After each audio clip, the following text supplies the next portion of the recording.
Well, last week I shared a little bit about what was going on with me. And then afterwards, later on that afternoon, I got a little bit of scolding from the Holy Spirit about using the word unexplainable. And it kind of went like, really? Really? Unexplainable? What about the 5 things that we talked about?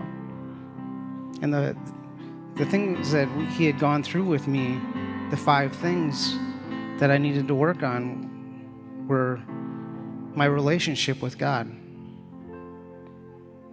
and my relationship with my wife and my family and my relationship with the body of Christ, and then my relationship with people I worked with, and then everybody else. And I was like, wow, I can do that. I can work on my relationship with God. And then the next response was, no, buddy. All at the same time. You ever try to do a job with just your thumb? It doesn't work. But if you use your whole hand at the same time, the work is much easier to do. But first, I had to set up boundaries between them. Because without the boundaries, I couldn't realize where I was making the mistakes. And if I made the mistakes, I could correct them. And then I could grow. And I've been growing at an exponential rate. But I was like, it couldn't be that simple. But it is. It is that simple. But you can't just do one at a time. I mean, we've all been in that place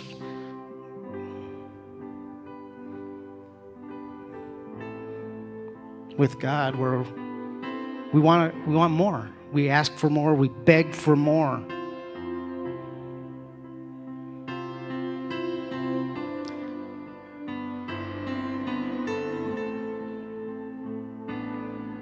And we ask God, well, show me my destiny. And there's a whole nother thing that he took me through on showing me my destiny. But I had to do all 5 at the same time. And my response was, oh, that's too scary. That's being exposed. And to grow, you have to be exposed. You have to be vulnerable.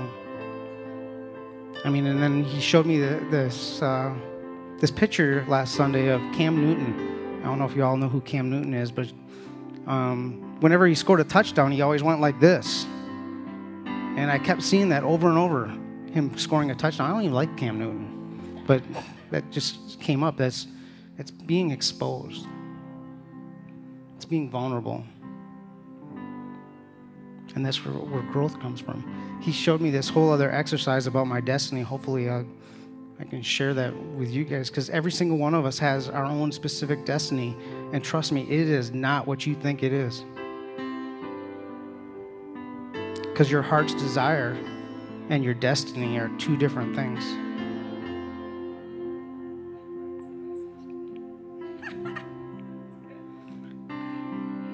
But there's an exercise that he showed me on a piece of paper that kind of made it much easier for me to understand, and it exposed some things in my life that, if you run after your heart's desire, sometimes God will be standing back there saying, come back here. Because when I did those 5 things, he said, you can take a step and I'll be right there.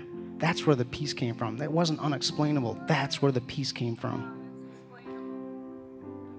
And I'm sure everybody's been in this place where you've taken a couple of steps and all of a sudden it gets kind of cold.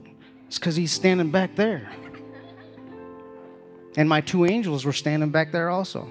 Sometimes you got to back up and identify where I made the mistake.